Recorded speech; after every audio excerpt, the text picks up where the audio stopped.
आज सुनते हैं कार्तिक पूर्णिमा व्रत कथा। तो एक बार बोलिए प्रेम से विष्णु भगवान की जय, लक्ष्मी माता की जय। एकादशी की भांति ही पूरे वर्ष में 12 पूर्णिमा व्रत आते हैं। एक माह में एक बार पूर्णिमा और एक बार अमावस्या आती है। यह दोनों तिथि 15 दिनों के अंतराल के बीच आती है। पूर्णिमा व्रत का हिंदू धर्म में बेहद ही खास महत्व होता है। यदि आप कोई शुभ कार्य करने की सोच रहे हैं तो बिना किसी मुहूर्त के पूर्णिमा तिथि के दिन उस कार्य को कर सकते हैं। पूर्णिमा के दिन आसमान में पूरा चांद दिखाई देता है। तो आइए जानते हैं पूर्णिमा व्रत की कथा। द्वापर युग में यशोदा माँ ने श्री कृष्ण से कहा, हे कृष्ण, तुम सारे संसार के उत्पकर्ता, पालनहारी और संहार करता हो।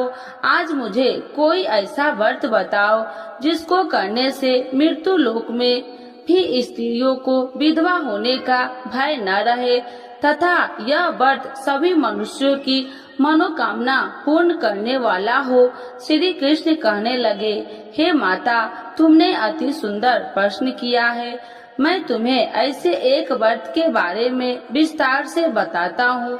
सौभाग्य की प्राप्ति के लिए स्त्रियों को 32 पूर्णिमा व्रत करना चाहिए। इस व्रत को करने से स्त्री को सौभाग्य की प्राप्ति होती है। यह व्रत अत्यंत सौभाग्य देने वाला और भगवान शिव के प्रति भक्ति को बढ़ाने वाला है। यशोदा जी कहने लगे कि हे कृष्ण, प्रथम इस व्रत को मृत्यु लोक में किसने किया था, इसके विषय में विस्तार से मुझसे बताओ। श्री कृष्ण कहने लगे कि इस भूमंडल पर अनेक प्रकार के रत्नों से परिपूर्ण कार्तिका नाम की एक नगरी थी। वहाँ चंद्रहास नामक राजा राज्य करता था। उसी नगर में धनेश्वर नाम का एक ब्राह्मण था और उसकी स्त्री अति सुशीला रूपवती थी। दोनों ही उस नगर में बड़े प्रेम से रहते थे। घर में धन्य धान्य आदि की कोई कमी नहीं थी, परंतु उनको बहुत बड़ा दुख था कि उनकी कोई संतान नहीं है। एक समय एक बड़ा योगी उस नगर में आया। वह योगी उस ब्राह्मण के घर को छोड़कर अन्य सभी घरों से भिक्षा लेकर भोजन किया करता था। रूपवती से कभी भिक्षा नहीं लेता था। एक दिन वह योगी रूपवती से भिक्षा न लेकर किसी अन्य घरों से भिक्षा लेकर गंगा किनारे जाकर भिक्षण को प्रेम पूर्वक ग्रहण करने लगा कि धनेश्वर ने योगी का यह सब कार्य देख लिया। अपनी भिक्षा के अनादर से दुखी होकर धनेश्वर योगी से बोला, हे महात्मा, आप सब घरों से भिक्षा लेते हैं, परंतु आप मेरे घर की भिक्षा कभी नहीं लेते। इसका क्या कारण है? योगी ने कहा, निसंतान के घरों की भिख पतितों के अत्र के तुल्य होता है और जो पतितों का अत्र खाता है वह भी पतित हो जाता है। क्योंकि तुम निसंतान हो, इसीलिए पतित हो जाने का भय से मैं तुम्हारे घर की भिक्षा नहीं लेता। धनेश्वर योगी यह बात सुनकर बहुत दुखी हुआ और हाथ जोड़कर योगी के पैरों में गिर गया और कहने लगा, हे महाराज, यदि ऐसा है तो आप पुत्र प्राप्ति का उपाय बतलाइए। आप सर्वज्ञानी है, मुझ पर कृपा कीजिए। हे भगवान, मेरे घर में धन की कोई कमी नहीं है, परंतु मैं पुत्र न होने का कारण अत्यंत दुखी हो। आप मेरे इस दुख का हरण करें, सामर्थ्यवान है। यह सुनकर योगी कहने लगे, हे ब्राह्मण, तुम चंडी की आराधना करो। घर आकर उसने अपनी पत्नी से सब बात कह और स्वयं तप करने के लिए वन में चला गया। वन में जाकर उसने चंडी की उपासना की और उपवास किए। चंडी ने 16वें दिन उसको स्वप्न में दर्शन दिया और कहा, हे धनेश्वर, जा, तेरे घर पुत्र होगा, परंतु वह 16 वर्ष की आयु में ही मृत्यु को प्राप्त हो जाएगा। यदि तुम दोनों पति पत्नी 32 पूर्णमासियों का व्रत विधि पूर्वक करेगो तो यह दीर्घायु हो जाएगा। जितनी तुम्हारी सामर्थ्य हो आटे के दिए बनाकर शिव जी भगवान का पूजन करना, परंतु पूर्णमासी के व्रत 32 होने चाहिए। प्रातः काल होने पर इस स्थान के समीप तुम्हें आम का वृक्ष दिखाई देगा। उस पर चढ़कर तुम एक फल तोड़कर शीघ्र ही अपने घर चले जाना और अपनी पत्नी से सब बात कहना। ऋतु स्नान के पश्चात वह स्वच्छ होकर श्री शंकर भगवान का ध्यान करके उस फल को खा लेगी। शंकर भगवान की कृपा से उसको गर्भ हो जाएगा। जब वह ब्राह्मण प्रातः काल उठा तो उसने एक स्थान के पास ही आम का वृक्ष देखा, जिस पर एक अत्यंत सुंदर आम का फल लगा हुआ था। उस ब्राह्मण ने उस आम के वृक्ष पर चढ़कर फल को तोड़ने की प्रयत्न किया, परंतु वृक्ष पर कई बार प्रयत्न करने पर भी वह चढ़ नहीं पाया। तब उस ब्राह्मण को बहुत चिंता हुई। तब विघ्न विनाशक श्री गणेश भगवान की वंदना करने लगा। हे दया निधान, अपने भक्तों के विघ्नों का नाश करने के, उनके मंगल कार्यों को करने वाले, दुष्टों का नाश करने वाले, रिद्धि सिद्धि प्रदान करने वाले, आप मुझ पर कृपा करके इतना बल दे कि मैं अपने मनोरथ को पूरा कर सकूं। इस प्रकार श्री गणेश जी की प्रार्थना करने पर उनकी कृपा से धनेश्वर वृक्ष पर चढ़ गया और उसने सुंदर आम के फलों को तोड़ लिया। और धनेश्वर ने सोचा, जो वरदान से फल मिला है वह यही है और कोई फल तो दिखाई नहीं दे रहा।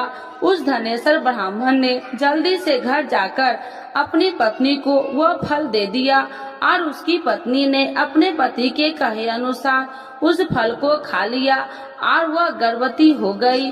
देवी जी की असीम कृपा से उससे एक अत्यंत सुंदर पुत्र पैदा हुआ, जिसका नाम उन्होंने देवी दास रखा। माता पिता के हर्ष और शोक के साथ वह बालक शुक्ल पक्ष की चंद्रमा के भांति वह बालक अपने पिता के घर में बड़ा होने लगा। भवानी की कृपा से वह बालक बहुत ही सुंदर, सुशील, विद्या पढ़ने में बहुत ही निपुण हो गया। दुर्गा जी की आज्ञा अनुसार उसकी माता 32 पूर्णमासी का व्रत रखना आरंभ कर दिया, जिससे उसका पुत्र बड़ी आयु वाला हो जाए।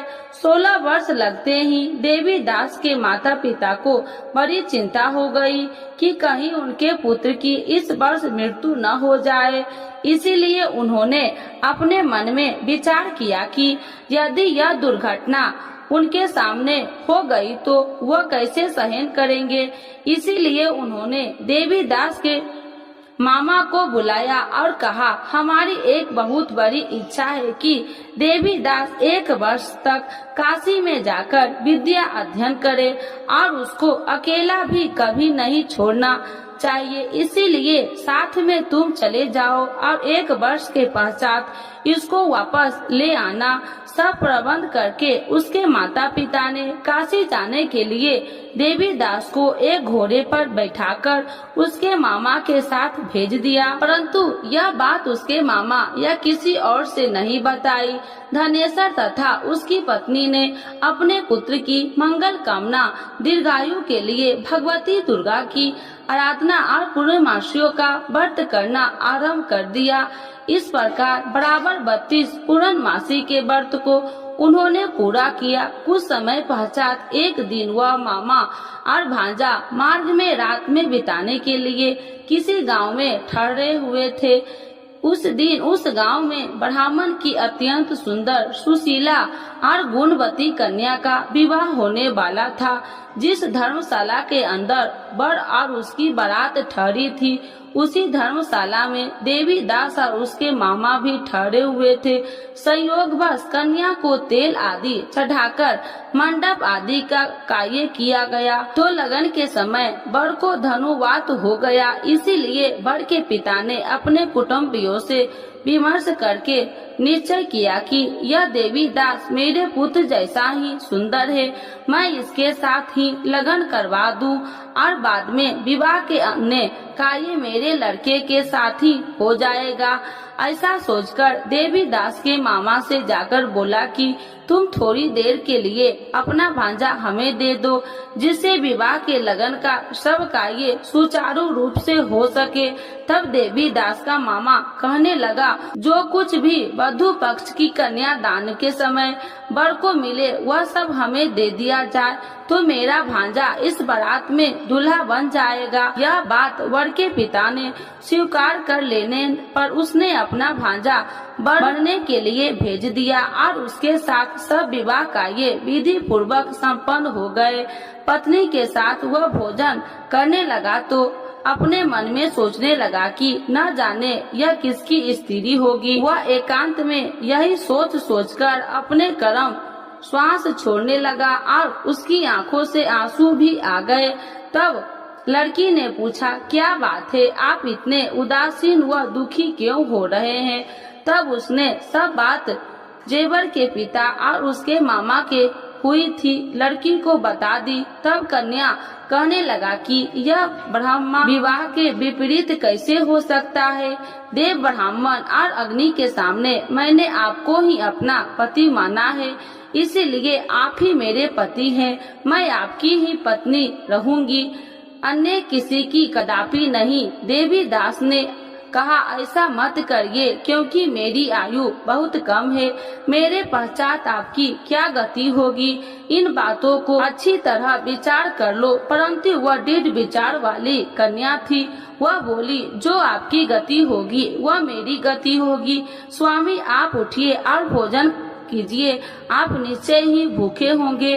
तब देवी दास और उसकी पत्नी ने भोजन किया तथा शेष रात्रि वह सोते रहे। प्रातः काल देवी दास ने अपनी पत्नी को 3 नागों से जड़ी हुई एक अंगूठी दे दी, एक रुमाल दिया और बोला, हे प्रिय, इसे लो और संकेत समझकर स्थिर चित हो जाओ। मेरा मरण और जीवन जानने के लिए एक पुष्ट वाटिका बना लो, उसमें सुगंधित वाली एक नववालिका लगाओ, उसको प्रतिदिन जल से सिंचा करो और आनंद के साथ खेलो कूदो और उत्सव मनाओ। जिस दिन मेरा मृत्यु होगा यह फूल सूख जाएगा और जब वह फिर से हरे हो जाएंगे तो समझ लेना मैं जीवित हूँ। यह बात निश्चय करके समझ लेना, उसने कोई भी संशय नहीं है।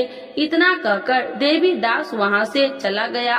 प्रातः काल होते ही वहाँ पर गाजे बाजे बजने लगा और जिस समय विवाह कार्य समाप्त करने के लिए वर तथा सब बाराती मंडप में आए तो कन्या ने वर को भली प्रकार से देखकर अपने पिता से कहा, यह मेरा पति नहीं है, मेरा पति वही है जिसके साथ रात्रि में मेरा पानी ग्रहण हुआ था, इसके साथ मेरा विवाह नहीं हुआ।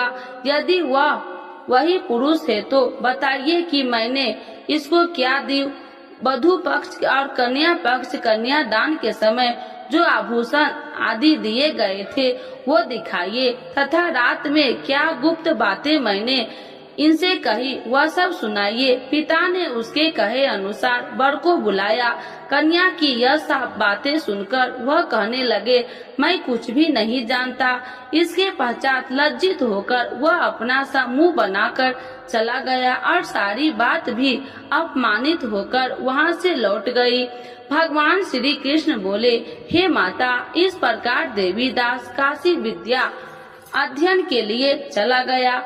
जब वह कुछ समय बीत गया तो काल से प्रेरित होकर एक सर्प रात्रि के समय उसको डसने के लिए वहां पर आया।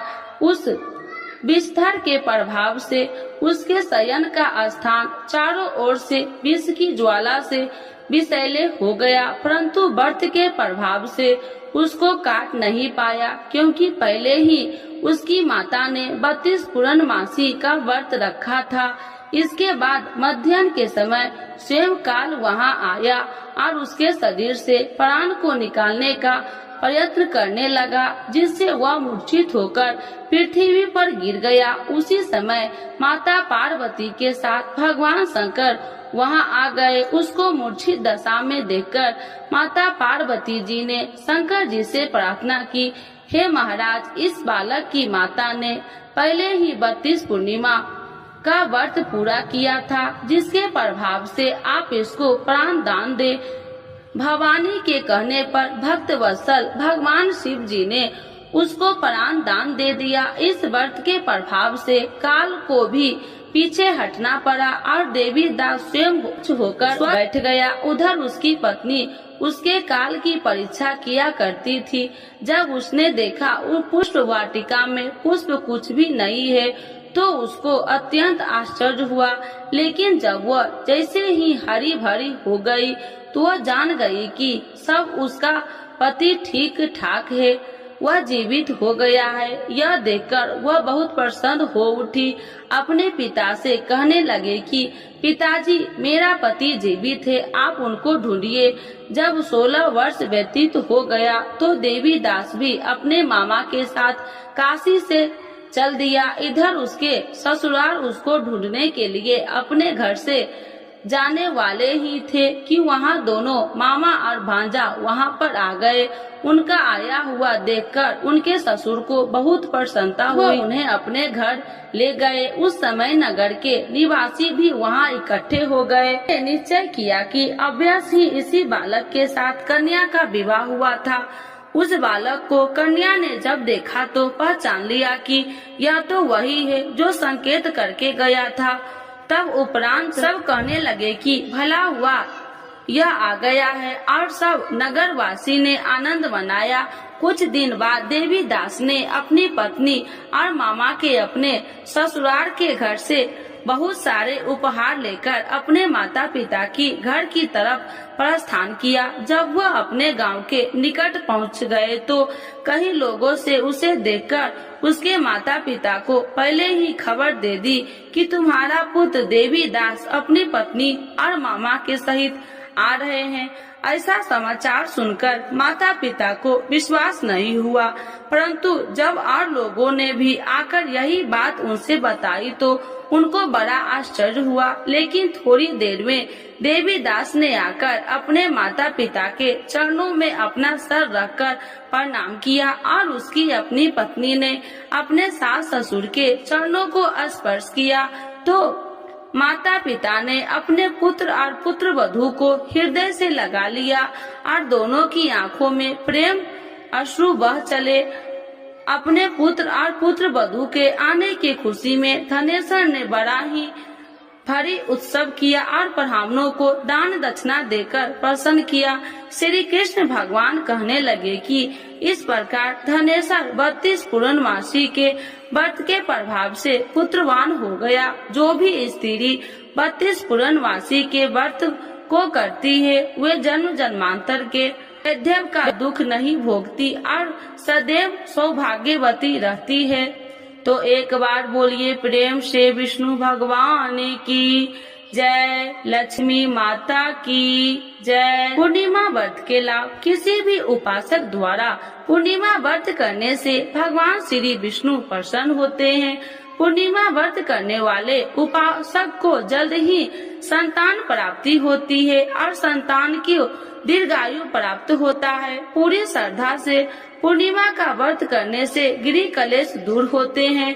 पूर्णिमा के व्रत करने से स्त्रियां सौभाग्यवती का वर प्राप्त होता है। इस व्रत को करने से मानसिक और शारीरिक कष्ट दूर होते हैं। पूर्णिमा का व्रत करने से मनुष्य की सभी प्रकार की मनोकामना पूरी होती है। जो भी उपासक पूर्णिमा का व्रत रखता है उस पर भगवान विष्णु और चंद्रमा की विशेष कृपा सदैव बनी रहती है। यह व्रत करने से आर्थिक परेशानी भी दूर होती है। पूर्णिमा व्रत की पूजा विधि। पूर्णिमा के दिन सुबह नहाकर स्वच्छ कपड़े पहने, जिसके बाद घर के मंदिर को अच्छे तरह से साफ कर गंगा जल छिड़काव करे। भगवान श्री विष्णु की मूर्ति पर हल्दी का तिलक लगाना चाहिए। भगवान श्री विष्णु के साथ माता लक्ष्मी का पूजन अवश्य तौर पर करना चाहिए। भगवान श्री विष्णु के समक्ष घी का दीपक जलाए, पुष्प चढ़ाए। रात को चंद्र उदय होने के बाद चंद्रमा को जल अर्पित करे। पूर्णिमा के व्रत किसकी पूजा करनी चाहिए? पूर्णिमा के व्रत में विष्णु भगवान की पूजा करनी चाहिए। पूर्णिमा के व्रत कितने करने चाहिए? पूर्णिमा के 32 व्रत करने का संकल्प लेना चाहिए। पूर्णिमा के दिन क्या नहीं खाना चाहिए? पूर्णिमा के दिन प्याज लहसुन नहीं खाना चाहिए। तो एक बार बोलिए प्रेम से कृष्ण भगवान की जय, विष्णु भगवान की जय, लक्ष्मी माता की जय। पूर्णिमा पर लक्ष्मी नारायण व्रत करने का बहुत महत्व है। भगवान विष्णु की पूजा करने से सभी शारीरिक दुखों का नाश होता है और सुखों की प्राप्ति होती है। इस दिन पवित्र नदियों में स्नान करने एवं व्रत दान पुण्य करने से पुण्य फलों की प्राप्ति होती है। पूर्णिमा पर लक्ष्मी नारायण व्रत करने का बहुत महत्व है। भगवान विष्णु की पूजा करने से सभी शारीरिक दुखों का नाश होता है और सुखों की प्राप्ति होती है। इस दिन पवित्र नदियों में स्नान करने एवं व्रत दान पुण्य करने से पुण्य फलों की प्राप्ति होती है। इस दौरान चंद्रमा से जुड़ी चीजों का दान करने से कई तरह के लाभ प्राप्त होते हैं। आप सफेद वस्त्र, शक्कर, चावल, दही या फिर चांदी का दान कर सकते हैं। माना जाता है कि इससे कुंडली में चंद्रमा की स्थिति मजबूत होती है और जीवन में सुख समृद्धि बनी रहती है।